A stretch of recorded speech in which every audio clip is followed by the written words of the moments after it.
It's always a delight to have a chat with you. And you might not be able to see it in behind, but I've got 2 chairs waiting for anybody else that would like to join us in our conversation today.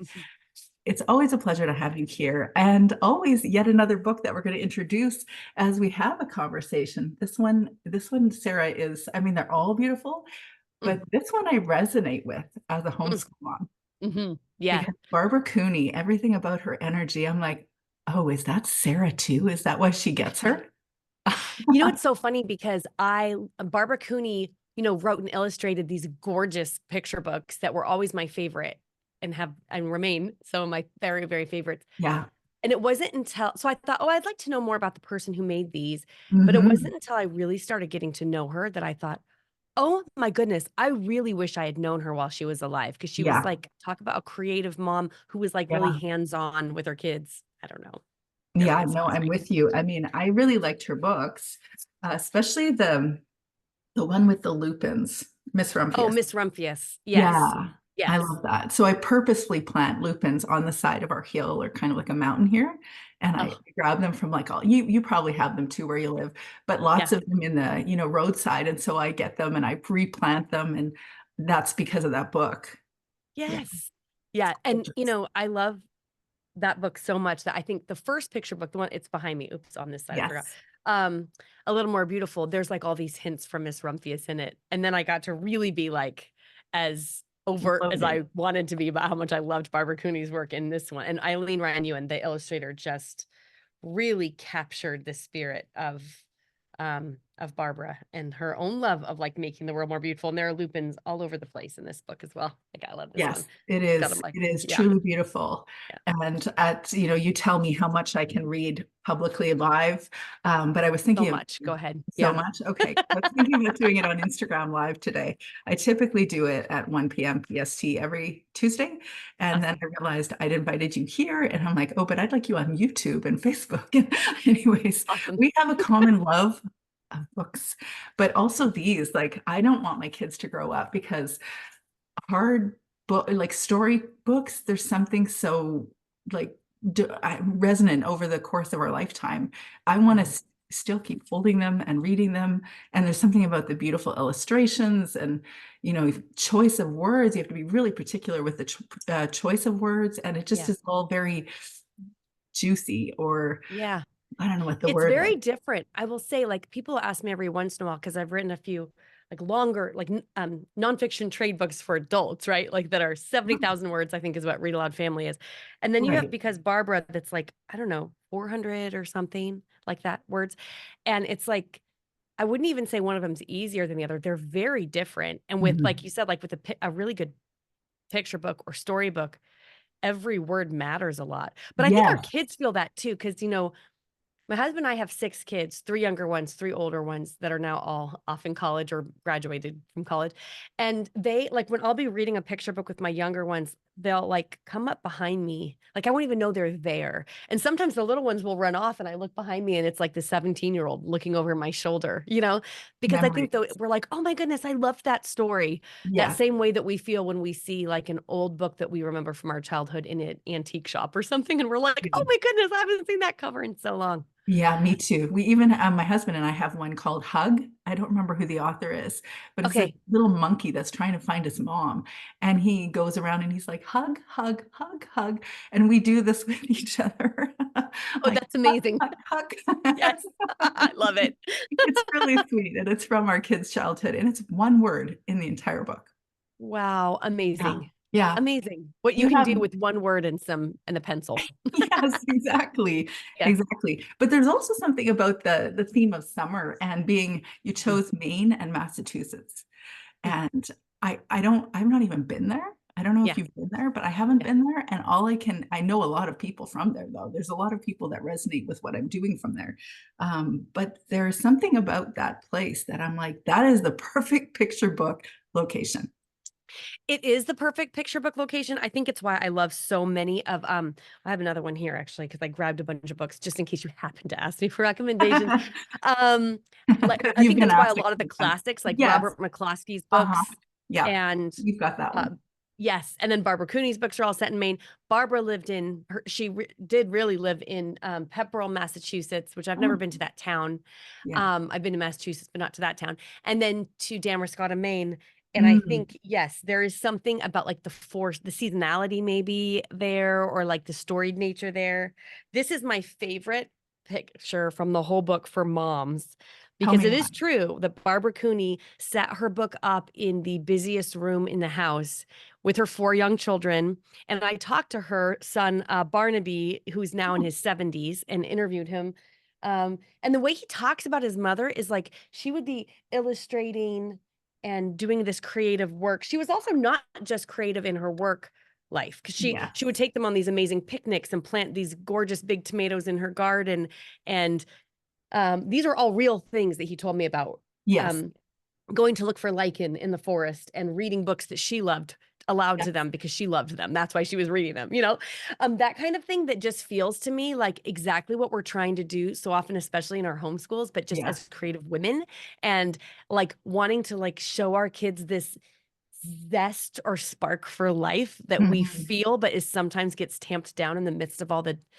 dailiness of things. So anyway, or gets lost because we feel like we need to be being productive, or I don't know. There's just a lot of things to do. So it's hard to sometimes feel as creative as you want to feel when you're like buried in a mountain of laundry. But Mhm. even that feels like this opportunity. I think that's what I love so much about Barbara is that so many of the things she did with her kids were just normal, like feeding them, Mhm. you know, and like getting there was a picture, oh, I should have grabbed it, but there's a picture that artist painted that didn't make it in the book, and it's a picture from Halloween, and it's Mm, just Barbara loved Halloween. She loved dressing up, she loved carving pumpkins with her kids, jack-o'-lanterns with her kids, and that's just like something we all pretty much do more or less, and yet there's something about like the creative energy that her kids got from that I feel like sometimes we think it doesn't really count, we're just doing normal life, and so we sometimes forget that like doing normal life with your children is a creative act in itself. yes, especially as Yeah. homeschool parents, because we're always thinking about learning opportunities, and what I'm always saying is put what's on your to live list instead of Ooh, your I to do love list. that. Yes, yes. Yeah, and I'm like, to live, not to do, because now that my kids are almost all grown, I see, oh, memories. We're just trying to paint pictures of memories in our minds. So that's the goal. And even this Friday, I asked my son, it's finally going to be warm here, and I asked him if he would tent with me on the island, which feels off grid because it is off grid.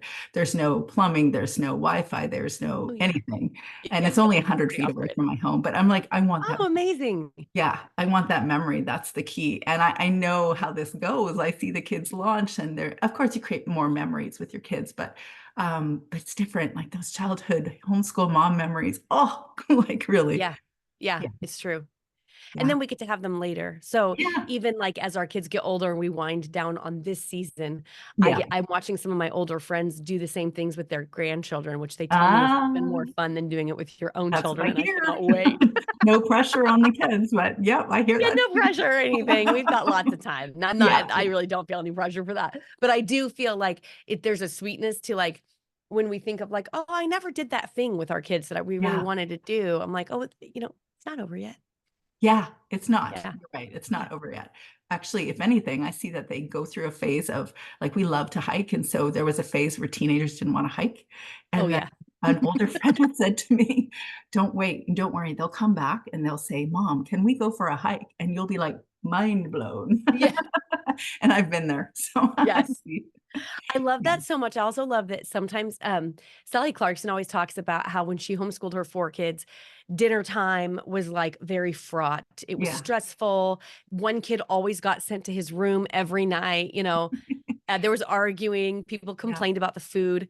And then now, as they're all adults and they'll talk about family dinner time as their favorite treasured memory. And she's like, "Really? This is so interesting." Yeah. And, I just think, the way that they remember it too. Yeah, exactly. My son, our oldest son, I should say, he's 18, almost 19, just finished his freshman year in college. He, when his last couple years at home with us in our homeschool, would like bow out of any family activity that we kind of let him bow out of, Yeah. which was quite a few. Because if I was taking the kids to go like pick strawberries or something, I wouldn't force him to come with us. I would. Yeah. Now though, he is like, he got a job that made sure for the summer that made sure he had weekends and evenings free so he can come do things with us, Oh, like he told me he's taking this online math class for the summer. And he told me when that's done at the end of this month, my number one priority is to make it to more family game nights. And I'm like, oh, whoa, but that would never have happened 2 years ago. So we sort of feel like, what am I doing wrong? My kid doesn't, no, yeah. it's just, No, it's they're in the house. teenagers.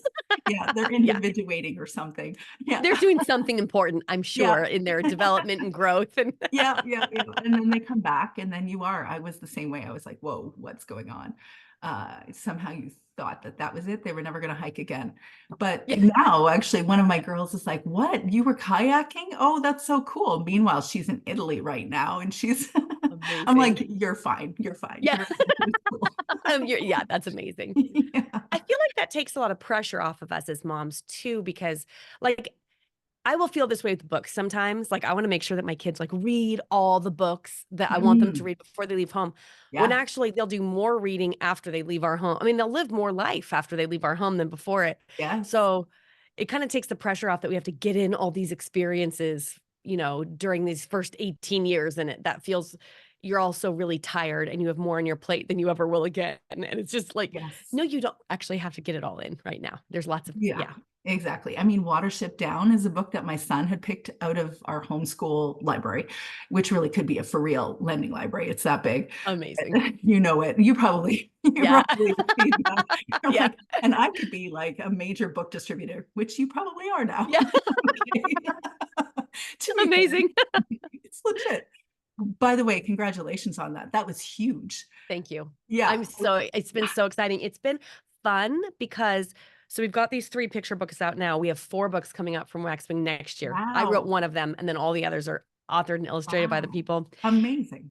And it's been really fun to see like there's been so many obstacles along the way and so many like, well, we won't be able to do this because we're too small. We won't be able to get into Barnes and Noble because we're too small. We won't be able to get, and like to be able to just one at a time, like be able to flick over these dominoes. And it's just been really fun. So it's been, there's been like grace upon grace in this whole journey. So it's been great. I am truly excited for you because I know we don't have the same stories, but you have this like creative idea and you're like, I'm going to start a podcast and then you're going to like all the things you've done along the way. It's all incremental, but then you get these big ideas and you go toward those big ideas. Did you ever think you were going to do what you're doing?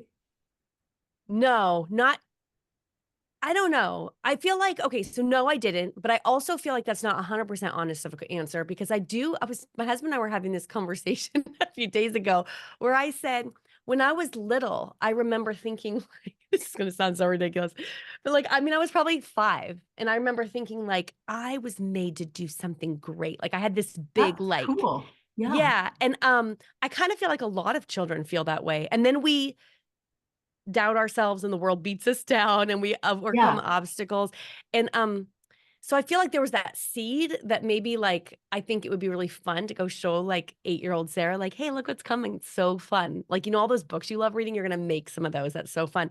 That But is I wild. didn't for sure, no, not see like where we were going or the trajectory we were going. And I think even if you had asked me 2 years ago, even a year ago, probably, like, what's next, I wouldn't have known. So I feel like that's kind of the fun of it too, is like so much of it is like we have a vision, we have an idea, creative vision, Yeah. and then I don't know. Sometimes it's better, sometimes it's just different than we Yeah, thought. sometimes it's just different, but it's exciting, all these little moments. I Yeah. definitely celebrate that with you because as someone that has gone in a different direction, or, as a coach is primarily what I do, I'm moving in that direction and it's always expanding in ways I wasn't quite expecting.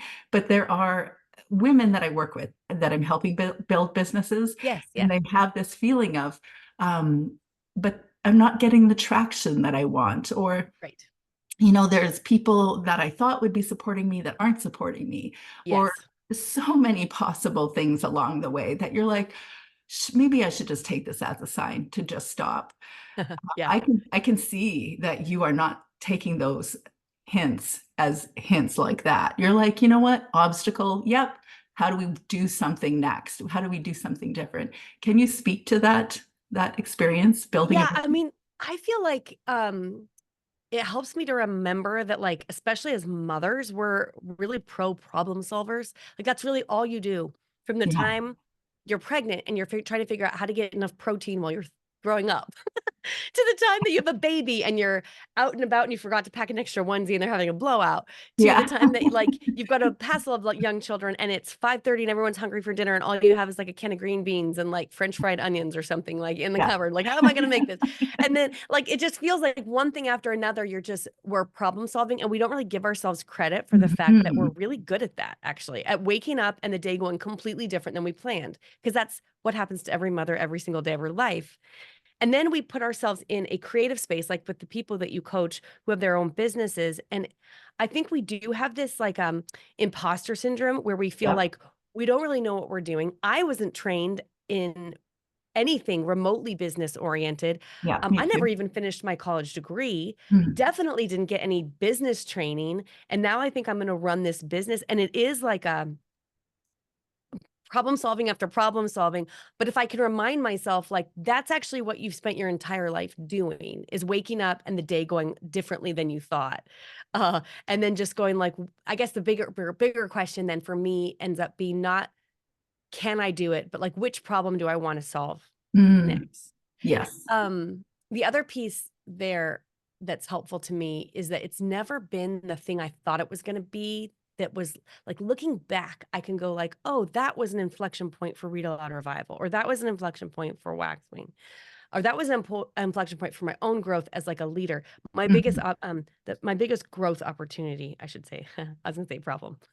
My biggest growth opportunity for learning in the last couple of years has been learning to like lead a team of people because all of a sudden Mhm. I realized like, oh, the things we're doing at Read-Aloud Revival and Waxwing, I can't do on my own. Yeah. And not stay a human being because Yeah. it's like it's sucking the life from me. So Yeah. then how do I become a leader of a team? That's like been a whole Mhm. nother but I feel like it's never been the things that I thought. In the moment, it feels like, is this even working? And then like later on down the road, I would go, oh, that was actually that made a bigger impact on where the business went after that than I expected it to. So it doesn't Mhm. feel flashy. And I Mhm. think sometimes we get I mean, I bet a lot of the people listening to you probably listen to the same podcasts I listen to, entrepreneurs, and it does sound big and splashy because they're telling you something after the fact, oftentimes Mhm. whittling it down to like a 30-minute episode. And Yeah. it feels like I don't ever have those big flashy moments. Am I doing something wrong? Did I miss it? Am I getting too big for my britches? Like all these questions pop The up. answer is But always no on that one. That's what I yeah, believe. it's I, true. I Yeah. truly, I truly believe it's always no. But what I always go toward is, who are you? Like, what is your sense of this is why I'm on the planet? And what are you supposed to do? What's your calling? And I don't think it's singular. I don't Yeah. think we ever have a singular sense of calling, but I do think that we're all as unique as the children that are in our home, and we're all here for unique reasons. So then it's just like, well, if it comes up and you're like, oh, look at that tape recorder, that would be fun because I had one. And let's Uh-huh. make a little podcast. Or, it would always be cool if I could be like Barbara Walters. I don't know why I thought that. And Yeah. now I'm Yeah. doing Yeah. it. Love it. Yeah. Okay, so that reminds me that when I was going back to my childhood again, I think I was like 12. I'm pretty sure because I was in middle school. Yeah. Um, Somewhere around there. I wanted to be Debbie Skydema. She was the local news anchor on the radio. And my Oh, dad would take me to school or to like before school care, whatever it's called, yeah. before school care, like daycare, basically. Yeah. Before school, and we would listen to morning news on the local radio. And I just thought this would be the most amazing job ever, is to be this radio voice. So for my birthday, he picks me up at school. He takes me to Red Robin for lunch. And who is sitting at my booth except Debbie Skydema herself? Like he organized this. Wow. And to me, it feels like, I mean, she was probably like, this kid wants to have my job. I give like the morning, like, traffic on I-5 is, slowed down around exit 252. And like that, I just thought it sounded amazing. But we don't really know like how our work impacts somebody. And then now fast forward all these years and I'm like podcasting and it does feel a little bit like I feel like I should find Debbie Skydema and tell her Yes. like, yeah, I No. should. You should. I bet well, no, I have no idea where she is. Yeah. But again, it kind of goes back to this idea of like a seed that you said something, what did you say? You said like something that reminded me of just doing something that feels like yourself. I guess that's what I Yeah, heard was, who you uh, are. Yeah. yeah. The And thing that you are. yeah. And I think you kind of know it, like when you're doing something, even if it's not working, if you're like, oh, but I might possibly, here's another example, is when we decided to create Waxwing, which is the publishing imprint. I had written several picture books. I had an agent who was trying to shop them around to publishers. They weren't really finding a home because they're very classic, and that's not exactly what's coming out of most publishers right now. And my husband kept saying, do it yourself. Like you could Yeah. do this yourself. And I was like, but the problem is I don't know how to create a publishing company. He's like, well, not knowing how to do something has never really stopped you before. So I bet you could Yeah, figure it out. exactly. You are a And homeschool then mom. I was like, I don't think I want to be a publisher. I think I want to be a writer. Well, then I just thought, well, I'll just do it with my own couple books and then I'll just get back to writing. And then maybe I could hire someone to take over running the publishing company. Well, like not very far into it, I realized, oh my goodness, I had no idea. It kind of actually marries the creative writer part of my brain with the entrepreneur business part of my Ah, brain in a yeah. really unique way that I never in a million years would have guessed, to the point where I can say very confidently today that I enjoy my role as a publisher of other people's books as much, if not more, as writing my Oh, own. that's Never beautiful. would have seen that coming. But Yeah. again, it takes like stepping out and doing like, okay, I'm just going to try and do this thing. No idea if it's going to work. It doesn't feel Yeah. like it was working for the first couple years. We were losing more money in Waxwing than we were possibly going to make out of it. And so it was like, is this even sustainable? Even now, even it's early enough now that it's like, okay, it's very precarious, you know? And I it feels believe. like just I act of believe. faith. I really do. I believe. It's just a matter of you deciding that, no, I'm going to keep going. Mhm. Because I know a lot of people that listen to your podcast are Mhm. really looking forward to your fairy book or summer. I forget. Yes, fairy tale summer. Yes, Yes, yes, fairy yes. tale summer. Excellent. And so, 100%, it's going to happen. I always say that the key to success is really just, did you stay in it? Because if you don't, it definitely is not happening. Have you read the book by Seth Godin called The Dip? I should have, but I have not read It anything from is Seth Godin. okay, so it is super short. I listened to it, I think, as an audiobook, but it talks about that. I kind of think he bases it off this idea that, like, if you go to med school, for example, apparently there's, I never did this. There's a class called organic chemistry that you take early on that weeds out most of the students because, like, it's a really hard class and they use it to see, like, if you can't get through this dip, we don't want you over here, like, because we have a lot harder things and intense and important things for you to do over here. And so he talks about how whenever you're in the dip, that's when most people quit. And like the people who succeed are just the people who keep going even in the dip. It's been really helpful to me, especially like you were talking about the doubts that we have when we're like, am I getting enough traction? Is anybody listening to this podcast? I'm writing all this They stuff. Is anybody definitely reading are. it? Yeah. I know they are. We all ask that, right? Like there was a Yeah. time when I was writing online and I was like, 4 people were reading it, right? Everybody Yeah. starts with an audience of 0 is what I'm Yes. saying. And Yes. it's like the matter of just like sticking with it through that dip that I think is the difference between whether or not you can look back and go like, oh, all those things I didn't know whether or not they were working. They were Yes. working. They were Yes. working like in quiet, unseen ways, kind of like a seed blooming or, shooting its roots out underneath the dirt. You can't see it, but it's That's like, it's right. happening. Yeah, that's Yeah. good. That's good. Because I really do think that if you just, if there's not some financial necessity to jump ship or bail ship, Yeah. that you really do just go with, okay, is this the right thing? And am I serving one person? That's how I frame it. Oh, that's so good. Yeah. Because if you are, and I don't know about you, but this is one of the most gratifying roles I've ever played beyond mom. And it is being able to create a space for people to truly go on a deep dive on who they are and how they're showing up in their homeschool lives Mhm. and all the things that relate to being a human being and doing it intentionally. And Yeah. all of that being able to speak primarily out of my closet. I speak as much as I can from my heart, and people resonate, and then they connect with me and they say, oh, I feel like we got to talk. Like this really makes sense to me. And I appreciate the things that you do. And I know you're hearing that too, because I'm hearing it about you. So I know that this is happening. But when you hear just that one person say thank you for what you're Yes. doing, then you're Yes. like, okay, that one person, that's who I'm serving. It's so true. And then you don't even know the ripple effect that that has on their lives, all the people that they touch. Just like Debbie Skydema has no idea that like her little morning weather and traffic reports made such an impact on me as a child. We don't even I know. love that. I really do love that. For me, it was Jeanette Oak. Do you remember? Yes. Oh, yes, absolutely. I Yeah. found out she was in my church, and I only knew that because I had gone to some, of course, potluck. And then my daughter Oh, had she like said attended something. your church? Yeah, Oh, I wow. know. That's amazing. I know. I was like, what? My daughter had said she wanted to grow up to be an author. And actually, now that I think about it, she definitely isn't doing that. And I don't think that's what she wants to do anymore. But Yeah. she said that. And someone at the table said, oh, well, maybe you should meet this lady, Jeanette Oak. And I was like, oh, I can't believe she's at my table Yeah. eating Yeah. sandwiches with me. But Yeah. anyway, she was an Amazing. amazing, she Yeah. was an amazing encourager of writing and creativity for me, and really just was like, just write. And I think there's a book by that title too. But the creativity, whether you are, because I know that we're speaking to homeschool moms that are like, I am not going to start a publishing company, Yeah. and I got too much to do. I'm just trying to get food on the table. Like we Yeah. maybe do a load of laundry.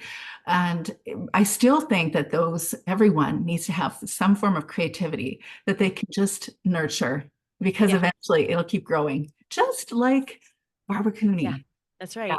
Yeah, and I'm sure that she didn't think most of these things would ever land in a book one day. The fact that she grew tomatoes or something else that she did, um, is she would make these Christmas cookies. Now, this feels to me like the epitome of, well, here, let me tell you what she did first. Then, so she would make these Christmas cookies that were like shaped sugar cookies, and then Yeah. she would do very elaborate designs on them.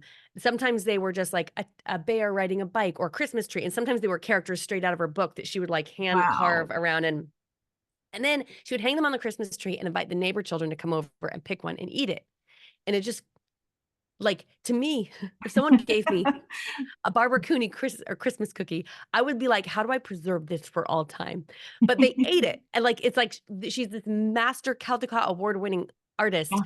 and they just ate the cookies. They just ate the art. And then it was gone forever. And she still thought it was a good use of her time. Do you know what I mean? Like Yeah. there's something unique about that. Like the temporal, like just doing something because it just fed her soul. Clearly, she Yeah. enjoyed it. Yeah. Exactly. Didn't it wasn't something that was going to last for the ages, except that I did put it in the end notes of the book, so it does last a little bit differently than maybe she thought it would. Yeah. Yeah. I Yeah. really Oh, think, I think homeschool moms should really, never should use that sentence. I don't want to say that homeschool moms should. But mhm. what I know to be true for myself is that you want to nurture some sort of creativity. You want to do something that just truly reflects who you are, just for the sake of doing the thing, Yeah. enjoying the thing. Mhm. And of course, motherhood is a beautiful thing, but it is a very saturated, absorbing thing.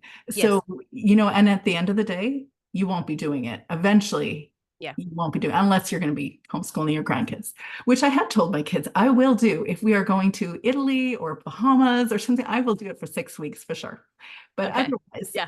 I will have a full stop to homeschool life, and so will Yeah. everyone have a full stop. That's right. One of the things that struck me when my oldest daughter graduated from our homeschool is like, is the first time it occurred to me that I was going to be in this homeschool the longest. Yeah. Like she's applying to colleges and you're like, oh, I hope all these people were right and that she's going to get in where she wants to go. And then she does. And then she goes to school. Like you have a graduation party, which I felt like was just as much for me as for her. Don't tell her I Of said that. course. And I bought Absolutely. myself a new dress and everything. Oh, And then beautiful. I was like, look at what we did together. And then she went off to college, and I was sort of like, oh, I've got these other kids and I'm still here. And it feels like it's worth it then to take a minute and just be like, what is it then that can fuel you or feed you along the way that would make it so you'll enjoy it? So for me, usually it is making things, but even more than that, it's reading. Yeah, So of course. like I have an alarm that goes off on my phone every day at about 12:15 p.m. that says read. And it just reminds me, like, do not wait until the dishes are done. Do not wait until you're done with your work or you're done running errands or whatever. Take 15 Yes. minutes right now and just read, because you will feel filled up. And I think we sometimes feel like that's trivial, but actually, if we don't take a minute to nurture the mother, then how is she supposed to pour out? And that's what we're doing. Again, Yeah. problem solving, pouring out over and over and over again. Well, I love you said 12. I love that you said 12:15 you read, because I always say at 11 o'clock, and it really was right as we were connecting here, 11 o'clock, my alarm says breathe. So I put my hand on my heart Oh, and I I love check in that. with myself. So Yes, 11 o'clock you can breathe, 12:15 you can read. that's right.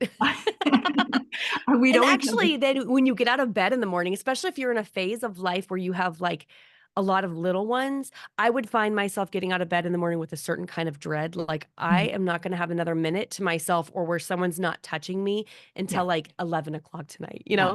and then Mhm. they're going to wake me up 3 times tonight. Yeah, And it just exactly. felt like, but if you can give yourself like a little, like that 11 o'clock reminder to breathe, or 12:15 reminder, just read for like 5 minutes. Everybody would be okay if you Yeah, stopped whatever you were doing for 5 minutes. Um, absolutely.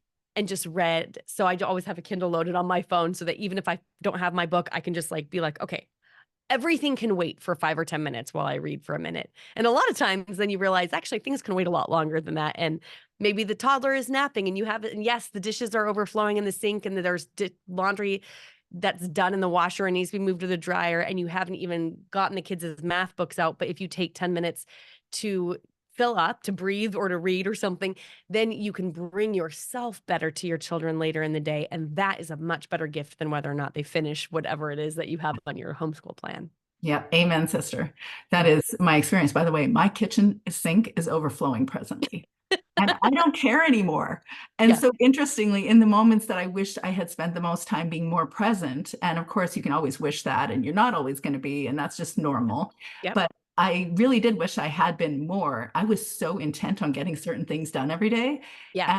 And now I'm like, I don't care. Because they are Isn't also that with us funny? forever. Yes. But I think that's the okay, so that's the experience of a woman who's like been down the road for a while. And Yeah. in the moment, especially at the beginning of our homeschool journey, we oftentimes feel like everything matters. So like, and it takes somebody who's done it to go like that. I loved in my homeschool groups, whenever I had an experienced homeschool mom who would tell me like, you don't need to do this whole curriculum thing that you're doing over here.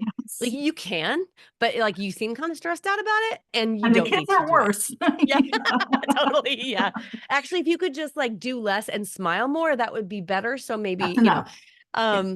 but I feel like that is the wisdom that comes from having like mentors or Yeah. women who've gone before us, who can speak that truth into us and go like, you know what, the dishes, like you literally will not remember, neither will your kids, and they will not care whether your Yeah. sink is overflowing with dishes. There's Yeah. this, I might even have it right here. I don't know if I'll be able to find the spot really easy. I do have it right here.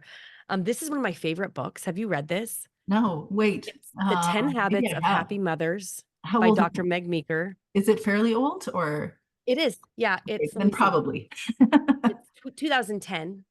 Okay. Well, Um, when did 2010 become old? That was Sorry. yesterday. I'm a publisher now, so I'm like, if it's more than Okay. 16 months Yeah. old, it's old. And I love Keep them saying still, but it. I won't be able to find it fast enough. But there's a part in here where she says, like, your kids do not care if the brownies are homemade or made from a box or bought from the store. They just want to eat the brownies with you. That's what they want. And Yes. so that gives me, like, I feel like that's how we could make that application across so many different parts of our lives in Yeah. homeschooling. Yeah. They just want memories. Or no, they don't want memories. They just want you to have fun, play with them. Yeah. They want your Yeah. attention. They want your presence. And Yeah. that's a hard thing to give. It's like it At feels times it simple, like, really is. oh, just be present. That's a really difficult thing to give. But when we Yeah. definitely can't do it if we're pulled in too many directions. And you So can't do it continuously. Like I've said yes, that so no. many times. Listen, you're going to have days where it goes off the rails and you really want to pull it back, but you're still agitated or something. And then Yeah. you just have to go, yep, it's one of those days. Yeah. It is what it is. And That's right. funny, you were saying about what you keep after your kids grow up and what's really left in your homeschool is you. I find my dog is still with me. Mm. Mhm. My dog is still with me. She's That's good. somebody that I seriously considered. I really did have to consider rehoming her because she would always be running away. She's a large guardian dog. And then she would bark at the neighbors' houses and tell them to leave their houses. And she would chase deer for 4 hours and bark like crazy through the river valley. So it was becoming an issue.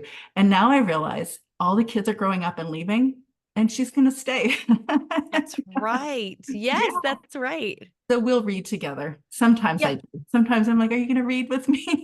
I always think we have two golden doodles, and I always think Yeah. they're the most well-read dogs because they hear us reading aloud so often that Yep. Yep. they'll have all the Absolutely. fortitude and strength they need for anything because they've witnessed so many stories. Yes, they could be their own publishers. Oh, I love that. So where do you see Read Aloud Revival going in the future? Do you have a vision or an idea? I do. It's so tricky. This is a tricky one for me. Whenever I think of like, I know in like the business world, we oftentimes go like, make a 3-year plan or whatever. And I'm like, I don't know. I mean, I would never have projected a 3-year plan accurately, but Yeah. it is good to Yeah. point in the right direction. The newest thing is this publishing company that we Waxwing, and that feels like it goes really hand in hand with Read Aloud Revival because we're making the books that our families want to read aloud. That's really what we're trying to do. Yeah. So, learning how to be a publisher and how to get those books as wide and far in as many hands as we can is like the biggest thing I don't know how to do. It's the biggest problem that I want to solve next, like Yeah. I actually don't know how to do that. So we're going to have to figure that out. And then at Read Aloud Revival, I feel and I feel like you and I are on the same page here, Teresa, but I feel such a strong conviction that moms already have everything they need to homeschool well. They don't need an expert or a guru or Yeah. someone to tell them what to do. They just need to learn to trust themselves, like Yes. trust their God-given instincts Intuition. Yeah. already. Yeah, their 100%. intuition. Yeah. And so I feel like that's where I see Read Aloud Revival, like equipping moms with this ability to like teach the children in front of them with the brain that God gave them and the Wow. intuition that was given to them, I and love that. not need to rely so much on somebody else saying you need this or that to do this Yes. well. Ooh, that's good. That's the one thing that I think if I always say I wouldn't write a parenting book. I haven't written a parenting book. My kids go, you wrote a parenting book. I'm like, I did not write a parenting book. I do not have that figured out. Yeah. But I used to think if I would just read all the parenting books, then I would be fine because I Yeah, did yeah. read them all. And And it really now, makes a mess of your like piece because then they all tell you to do different things, right? yes. And my favorite one actually isn't a parenting book. Actually, I really like Gordon Neufield's Hold On to Your Kids. That's a really solid Oh, attachment. yes. I haven't read it, but I've heard such good things about Oh, it. definitely. Okay. That one is Okay. so good.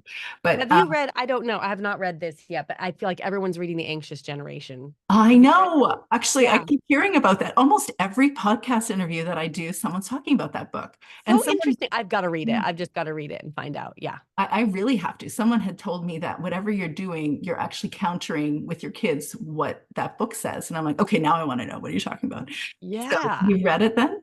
I haven't read it yet, but I Yeah. I feel like almost every day somebody recommends it to me and I'm like, okay, Yeah. I guess I need to read It's a this book. sign. Yeah, Yeah. definitely. Well, Yeah. I would never write a parenting book. Actually, I told somebody I would recently, and I said, trust your intuition. Done. That's right. It's a That's it. short That's book. the book.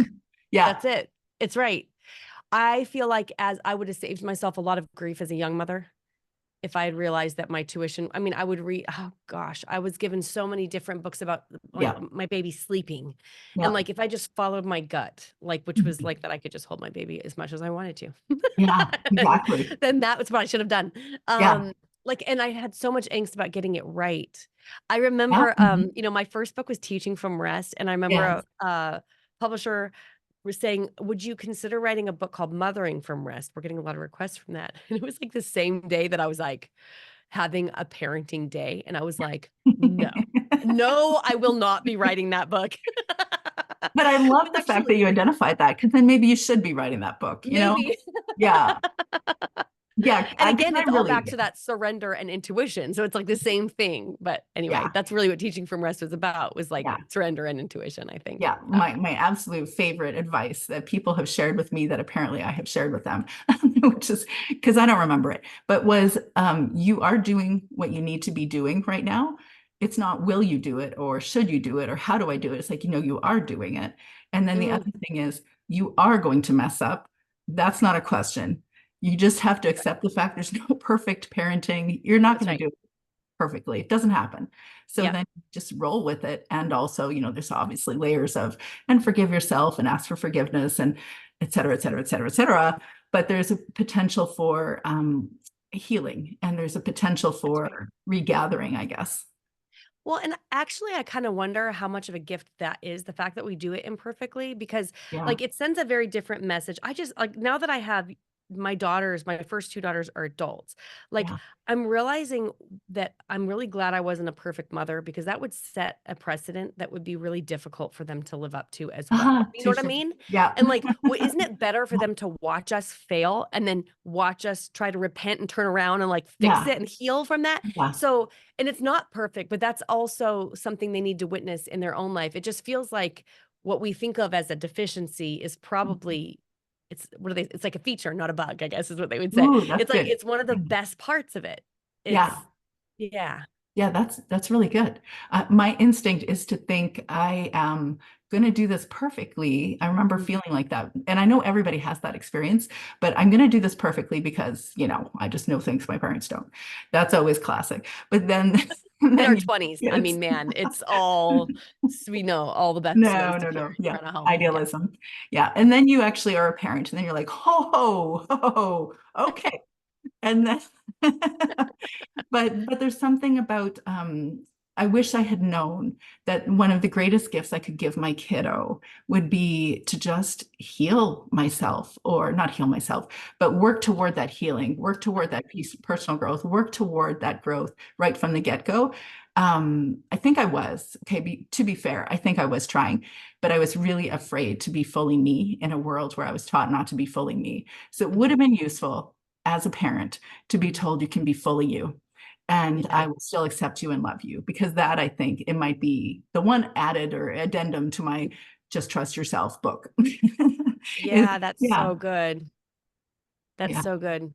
It actually kind of reminds me. So when you asked me earlier, like, did you ever see Read-Aloud Revival going? And I didn't actually, but like, that's funny that like you're the first person I've ever said that to out loud. Like, oh, but when I was little, I was like, oh, but like, there's going to be something big that I'm going to do That's someday. beautiful. Because Yeah. actually, like, that's not something we really want to tell people. Like, you know what I mean? Like, it feels Yeah, like, somehow that's, but yeah. there is like this kind of like zesty energy that I feel like also gets me into trouble sometimes because a lot of times I'm like, let's go, let's just try and do it. And it's like, Yeah. maybe I should have thought that through a little bit better before we tried. Enneagram 7, right? Yeah. Yes, totally, 100%.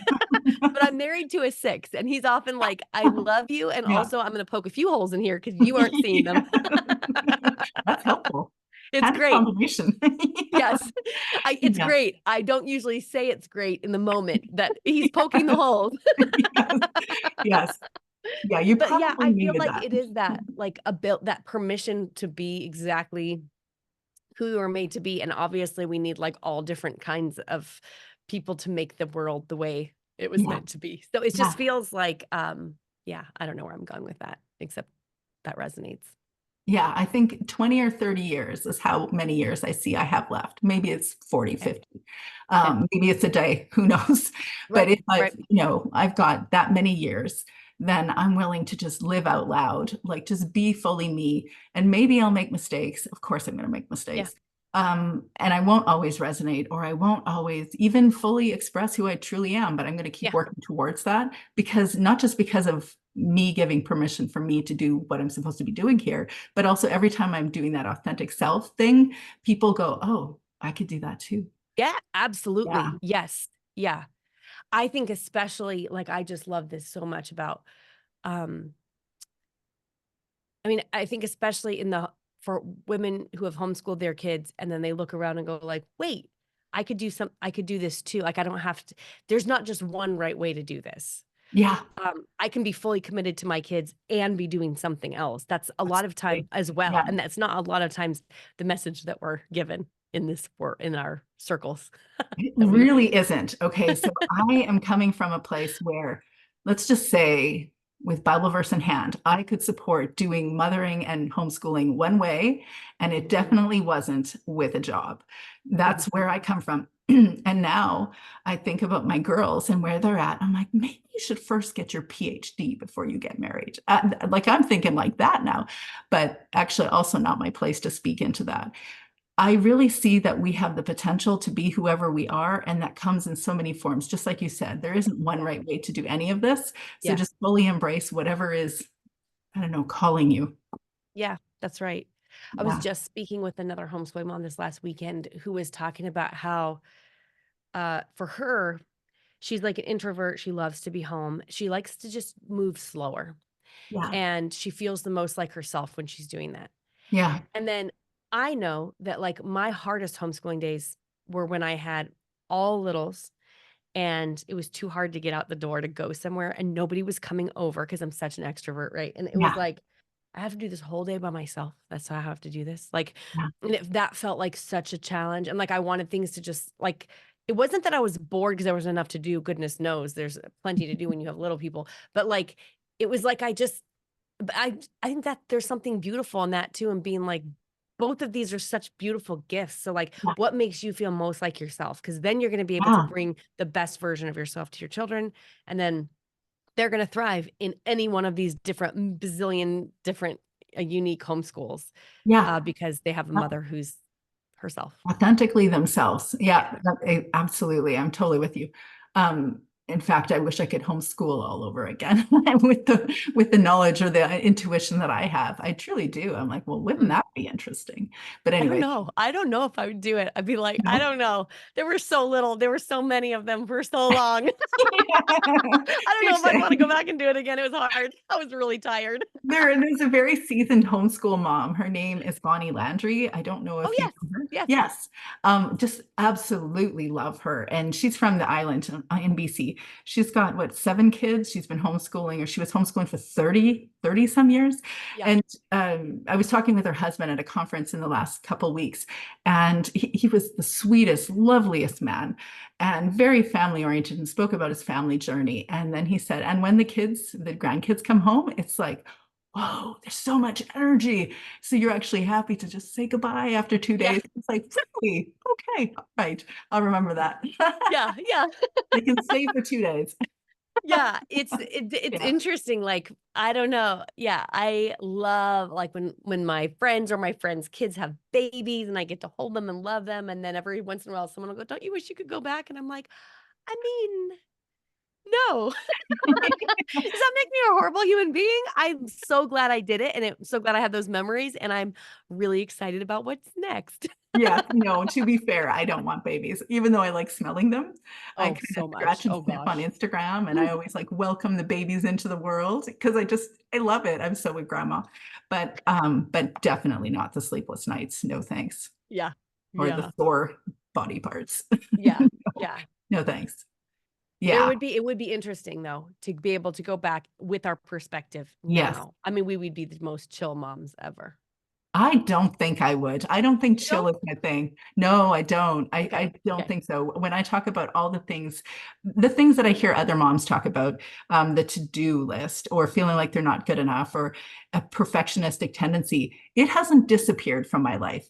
But there's something about someone coming in and saying, I have to have you put my boots on right now, makes me my inner, I don't know what it is, my inner sense of, do I have to though? Okay. Yes. Okay. Yeah. Yeah. Yeah. Yeah, I think it'd be interesting. I think if I was to go back and do it again, like I think I would be chill about a lot of things I wasn't. Like, for example, I would just read with my kids. I wouldn't like read and then think I needed to do a craft that was based on the book, you Yes. know. Yeah. Yeah. I Yeah. wouldn't like I just wouldn't feel like I had to do so much like what's the word? Like planned things. I'll just spend Yes. time with my kids more. But I also think I would probably be a lot more uh strict about like screen use, things like that. Yeah. That I'm like, in hindsight, we did a little too much of that. And I kind of wish we I hadn't because now I actually can agree see with the that. The yeah. thing for me I see is that the first one shouldn't get one. That's Oh, as soon 100%. as the first one gets one, then that's it. Everything starts to shift. It's true. It's Yeah. that is completely true. Yeah. Yeah. And I actually don't really care what the research says about that stuff. This is not a research-based question or comment Yeah. for me. It's Yeah. more even if we live on a homestead, it's easy to be on a computer or a screen or something like that and not go outside and be in the world. And there's I don't know. I don't know. I don't think it's going to fare well for people in general to have Yeah. as much screen time as we've had. And I think we're just now starting to see when it comes to like research or Next results or something, generation. we're just Yeah. going to see it. But I actually feel like most of us make our decisions less about the research or what the data says and more about like what we see, like Yeah. our own experience. And Yeah. I just feel like, yeah, so there are some things like, our oldest is 22 and our youngest are 10. And so she will often say like, I cannot believe the way you let them talk to you. The Yeah. twins are 10. You never would have let me do that. And that's true. Yeah. But I don't think it's because I'm tired. I think it's because I'm like, that particular battle is fine. It's, yeah. It's I'm a not fighting developmental that thing. one. He's Yeah. cheating at Monopoly. That's also developmental. We'll tell him to stop and I won't stress about it. I won't think he's going to be like some convict in the future just because. But giving a 14-year-old a phone thing is Yeah. our younger kids are going to think we're way stricter than our older kids were because now we're like, oh no, we saw what happened when we did that. Yeah. So we're going to Yeah. not be doing that this time. Well, I just want you to know that I didn't end up being a convict. And as a full-grown adult, a homeschool mom, I stole from my kids' Monopoly money. Fight This for is it. Don't. something I would not have guessed about you, Teresa, but I am here for it. Yeah. No, I'm not really a game player, which is like, are you allowed to say that as a homeschool mom? I know, right? Yeah, I have you are. played so many games. I own so many games. I highly recommend everybody take stocks in, I don't know, Hasbro or, all the games Yes. because you're already supporting them anyway. So I've got games in every form and fashion, but if there was a way for me to cheat, I would try. It's so funny. We Because, never were big game players in our homeschool at all. And I think it's because we had all these little really? babies and it was like, how are you supposed to do that? And there's pieces, little pieces, and like that Oh, never yeah. worked. But now that our youngest are 10, 10, and 12, they're at an age where they can play games that my husband and I think are fun, like Settlers of Catan or whatever. Yeah. And Yeah. now we've started playing a lot more games, and our older kids are like, "Hey, you never played games with us." I'm like, "Sorry, I had people crawling all over me, so I couldn't." Yeah, no, Way too tired. they definitely Yeah, get different mothers. That is my experience too. yeah, Yeah, I guess it was just all meant to be the way it is. that's right. Yeah. Your book, where do we find it? Yeah. It's everywhere now. Is that right? It's everywhere now. So exciting. We have distributors. So you can get it anywhere books are sold. Your local bookstore, your favorite online bookstore. You can go to waxwingbooks.com if you want to get well, here's the deal. When all of our books, this is so fun with our picture books. On the back, you'll see there's like a QR code. And if you Yeah. scan that and it'll have you enter a code from your barcode there, you will get access to the free audiobook and video book, which is like the video book is just like the audiobook read aloud with the images on screen for your I kids, love like it. your pre-readers. Um, and so you can find all of that at waxwingbooks.com, but really you can order it from absolutely anywhere. And this is the picture book that took me by far the longest to write, that I worked the longest on, because of course I Research. wanted it to be super accurate. Yeah. And Yeah. Barbara herself as an illustrator was very committed to accuracy and detail. So for example, she herself made a picture book biography about Eleanor Roosevelt. And in Really? that picture book biography, Hmm. Eleanor's christening gown from her being a baby when she was christened as a baby is exactly, it's like all the lace patterns, everything is exactly accurate.